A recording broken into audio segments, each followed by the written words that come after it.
Hey all, and welcome back to Fuzzy Dirts of Gaming and a new video on the channel going over my starting atlas tree for 325. Now this is just going to include my starter tree, as I don't want to commit to the other trees until I can see how mechanics perform, because there's quite a few changes to a few of them. I will however go through what I think I'm going to do for my second tree, and I'm also going to rate each lead mechanic based on my build's ability to complete it. One important thing to note is there's no real such thing as a perfect atlas tree, as each build handles each mechanic differently. The most important thing is picking what you both enjoy and suits your character. Now please remember this tree is designed for my build, as I know if I stay in heist for 30 to 40 minutes, I can get the gear I need to rush to red maps, so I don't need to worry about picking up money making mechanics early on. One other thing I'll say is that I'm really looking forward to jumping into the lead mechanic, getting everything min-maxed as much as I can. So for me, farming gold is just as important as farming currency and atlas strategies. I want to be interacting with the lead mechanic as much as I can. I want to get my map runners into play really early on. I want to get farming loads and loads of materials. I want to try and test out all the new crafting stuff. I want to do everything. So above all else, I need to make sure I'm killing enough monsters in higher tier content to get gold. I've also decided that any mechanic I farm, I want it to be stuff that I can sell on the exchange. I don't want to have to be selling stuff on the trade site constantly or buying stuff, because I just hate trading. I got really fed up of it with the corpses and I just want a break from it. Don't want to go SSF, so working with the exchange works best for me. Again, that needs gold, so for me, any tree, as I've said, where I'm killing loads of stuff in higher tier content, getting some gold is going to work. So we'll go through my starter tree. So I'm going to go through the first 50 odd points first on the tree, because I think honestly this tree works for everyone. You get your second tree unlocked at 50. Most people on their league starter build, if they're following a decent guide, should be able to 50 easily. So you don't need to worry about putting mechanics in for your first 50 points. I think everyone, if they want to complete their atlas fairly quickly, should be putting all their points into map nodes and Kirac nodes. The only exception is I'm going to take a few Jun nodes here to give me 40% chance to get betrayal to get my unlocks done. I don't want to interact with the syndicate mechanic. I might end up killing a Katarina and raiding a few safe houses, but this is just to get my unveils. I'm then going straight up to these Kirac nodes and then down here. So straight away, got 14% extra chance for Kirac to go a mission, and I think his base chance is something like 8%. So that's just better than 1 in 5 completions to already get a Kirac mission. I'm then going to go and take both of these Kirac nodes here. We're not going to go down that way though. We're going to go down here.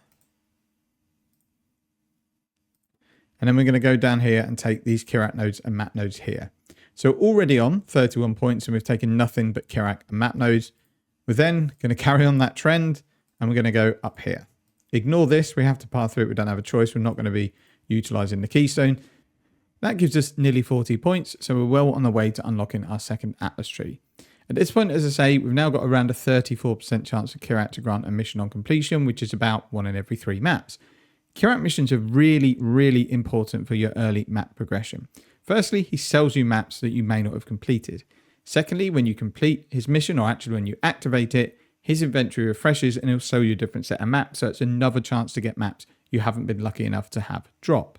So what you want to do when you first get to maps, check Kirac, see what maps he's got that aren't tier 1 and buy them. Between 5 to 10 maps in, he will refresh his inventory automatically, so keep checking him. As soon as you see his inventory change, see if he's got any more maps for you. After that, once you've got all the completion of the maps you have, then you start rolling through your Kirac missions, using him to just complete the maps that you haven't got that you need to fill in. You can also use scouting reports for that if you have them drop in your maps. So next, you've guessed it, we're taking more map nodes. Going to come up, get shaping the mountains, and we're going to come and get shaping the skies. This gets us very close to our 50 points. Got 34% chance for a monster to drop an additional connected map, and we've still got our Kirac chance. At this point, I'm hoping I've got all the unlocks I need from Syndicate. If I have, these are going. I don't really want to keep seeing Jun because I don't want to interact with Syndicate. Once this is done, I'm actually going to go and take more connected map nodes. The reason being is I want this to be kind of my easy Alk and Go or Scour and Go mapping strategy, or even farming altars. And the more natural chance I get to drop maps, the better. And I've still got 2 of the trees to play with. So I take all of these nodes, that gives me 50% chance for a monster to drop a connected map. I'm fine with that. At this point, I'm going to start putting some currency making stuff into the tree. So we're going to go here, going to go and get the essences. We're going to come up here and take these essence nodes here. We're not going to take these because I really don't like adding essences onto the boss. It makes them really difficult. And we're also going to come over here and we're going to take these essence nodes here because I think my build's going to be able to handle it. Having Vol Lightning Strike up for every essence monster, which you can do, makes this a really good mechanic to farm for this build. Then we're going to go up here. Going to take all of the Exile altar nodes, including Wrath of the Cosmos. Come up here. Take Light of Dawn. And then from here, I'm just going to go and take all these boss maps here. And I'm also going to take Destructive Play. And that's kind of the tree. I probably won't have many more points than that. I know Destructive Play and altars don't work on the same tree, but essentially I want this to be my jack of all trades tree. I'll have loads of maps dropping from this tree. I've got essences, which can be done really quickly, and I can always use scarabs and the map device to get more essences. And I've then got my pick of whether I go Destructive Play or Exarch altar farming. It's a tree that I can probably do a scour and go on, or magic and go if I wanted to, because you're still going to get decent boss map drops from Destructive Play. You're going to have, obviously, Splinters drop from your 10-way, so eventually you get Maven Writs. This just works really well for my build, this whole tree. I think all of these mechanics work nicely for my Lightning Strike build.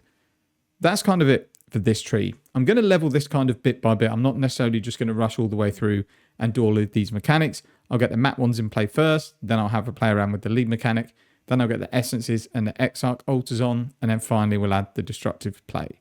So we'll put a link to this tree in the video description. When I decide what my second tree and third tree is going to be, I'll obviously share it with you guys, but I want to be honest and say I just don't know yet because I don't want to know what I want to farm. What I did say I'd go through is where I feel each mechanic sits for this particular build.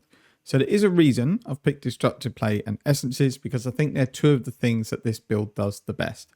Essences, like I've said, you can save up your Vol Lightning Strike for every Essence monster. You've got 2 Vol Lightning Strikes to start unloading on the Essence monster, and unless you're like maybe running T16 rare maps, you're going to easily be able to dispatch the Essence monsters. Destructive Play works really well because your Vol skill can clear multiple bosses at the same time. So when you get to the boss, you'd make sure you have your charges up. You will then start hitting the boss. As soon as Maven says her voice line, you're then going to drop your 2 Vol skills and just unload on all the bosses. It works really, really well. Every now and again, you'll get a combination of disgusting bosses that either go immune or they just drop AoE everywhere. So you might take the odd death, but in general, I really like Destructive Play for this build. I also think Harvest is really, really good on this build. It's maybe not something that's that profitable early on in the league, but Harvest works well because nearly every time that the T3 monsters spawn, you're going to have your Vol skills up. You're going to use them, go on to the next plot, kill the easy monsters, and then you pretty much build your charges back up again to use on the T3 monsters. It works really, really well. In terms of what I think it does, pretty decent. I think Ultimatum it does pretty well at. You can take the Keystone where you take half the damage. Vol Lightning Strike is your old shit moment when you need to kill some big tanky rare. And overall, the build is quick. It's got okay defenses, good enough with the 50% Keystone. And I do think this build works well in like enclosed circle type mechanics. Ritual as well, I think it does well in. Again, it's a similar mechanic to Ultimatum.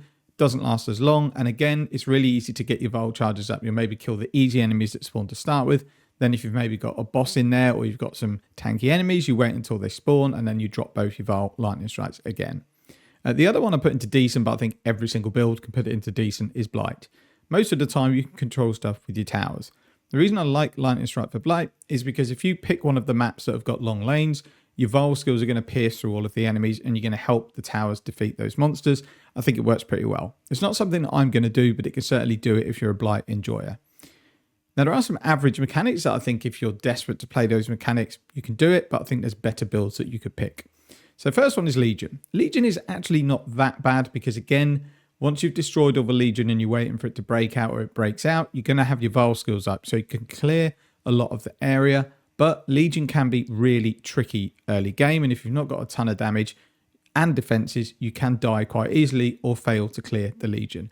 If you're someone who maybe wants to farm Legion, I think it can be done, but there's definitely going to be better builds. I would say the same thing about Breach. Breach I almost might put in bad, only because Breach, again, is quite difficult. Everything opens and closes quite quick, and it's very sparse. So yes, you'll have your Vol Lightning skill at times to help you out, but other than that, because we don't have chain in this build and all our projectiles go straight forward, you kind of just rush in from side to side. And I feel like you miss a lot of the Breach monsters with this skill. I've also put Abyss on here for average. The above ground Abyss pretty simple. Again, you're going to get your Val skills up for every tanky enemy. Where I think it might struggle a little bit is when you go into the Abyssal Depths and you have to kill the bosses. They're quite tricky. You need some decent defenses and they do take quite a lot of damage. I've also put Expedition into average, but I also think you can put it into bad. If you're doing normal Expedition, I think you can put it at average because you can avoid some horrible remnants that are going to shut down your build. If you're doing big bomb explosion Expedition, I'll put it in bad because I think for an attack build that is purely one type of element, there's kind of a few things that can shut it down completely or make it feel real horrible. So personally, it's not something I would do. If you were to do Expedition, I would kind of do it the standard way rather than the massive explosion. I've put Harbingers in average because these again can be quite tricky. They drop lots of degens, which this build early on doesn't deal with that well if they're not leeching through it. I also don't like the mechanic early on. I think it takes too long and is too unrewarding, but this build doesn't excel at it. It can do it, but it's not something I would choose to do. So we're going to go into bad. I've already mentioned Expedition can fall into bad because of the remnants that shut the build down. Bossing is not something you're going to do on this character. It doesn't have the defenses to just face tank everything a boss does, and it doesn't have remarkable attack. I think if you're going to boss, you ideally need to just be a Z DPS, get the boss down as quickly as you can, because that's where you make your money. Again, juicing early on is not going to be something I'd recommend on this build. It has enough DPS to do, Al can go T16s on a very budget setup, but if you try to not upgrade your gear and then just start throwing scarabs in, juice in, taking all the quantity and increased effective map modifiers, you're going to have a bad time. I would also say invitation farming on budget gear is not good, but then that's probably the same on any build. You shouldn't be going in to farm the formed if it's taking you like 10 minutes to do that invitation. However, when you gear up, I think invitation goes up to above average, probably between average and decent, because the Val skill does a lot of work. When you've got a lot of damage, especially like when you're doing 10 ways, you'll kill a couple of bosses, your Val skills come up, and then you're basically going to kill every other boss. Same for things like if you were to do the formed, you're going to have a few different situations where you can use your Val skills, and the build will have enough defenses to deal with those invitations. So I think it does move up, but at the beginning, I do think it's quite low down. In terms of the masters, they're all pretty decent if you like the mechanics. It can do Beast, it can do Syndicate, it can do Alva. I'm sure it could do Delve to a low depth, but I haven't delved early league, so I couldn't really tell you. None of them are amazing, but none of them are bad. So if you wanted to throw them in as part of a league mechanic or a part on your tree, it's absolutely fine to do it. So with all that said, my next tree is likely to be Ultimatum and Ritual with some more map nodes and then something else. I'm not sure yet. I will bring the tree out when it's ready, but it might be when the league starts that it comes out. The reason I'm picking these two is monsters from these mechanics now also drop loot, which I assume means they can drop maps, and I assume means they can drop gold. So even though I'm going to be taking longer to do my maps, I can hopefully come out of the maps with a ton of gold. I also really like Ultimatum. I like his voice lines. You can get some decent rewards, but it's very hit and miss. And by taking the keystone that gives basically 50% damage reduction, it's quite easy to get far and complete the ultimatums on not a lot of gear. Vile Lightning Strike also can do work in this mechanic and clear kind of waves almost instantly if you've got like the kill or protect the altar. Both these mechanics also have a chance to give big ticket items. And with Ultimatum, not only do enemies drop loot, but you're going to get things like divination cards, which you can now sell on the exchange. You can get catalysts, again, they can go straight on the exchange. And you're getting lots of bubblegum currencies that you can either sell or use for crafting. I do not think it's going to be the most lucrative strategy in the world. In fact, I know it won't, but I do like the option to get big ticket items. And I do enjoy both these mechanics, so I might as well do it. So once a tree comes out, I'll let you know. The third tree, I have no idea yet. It's going to depend on how it's looking on like day 3 and day 4 and what mechanics it looks like worth doing. That's about it for this video. I'll put a link to the Atlas tree in the video description. I will also put the new ones on here if I come up with them before league start. That's it for the video. Thanks for watching. Take care and see you in the next one.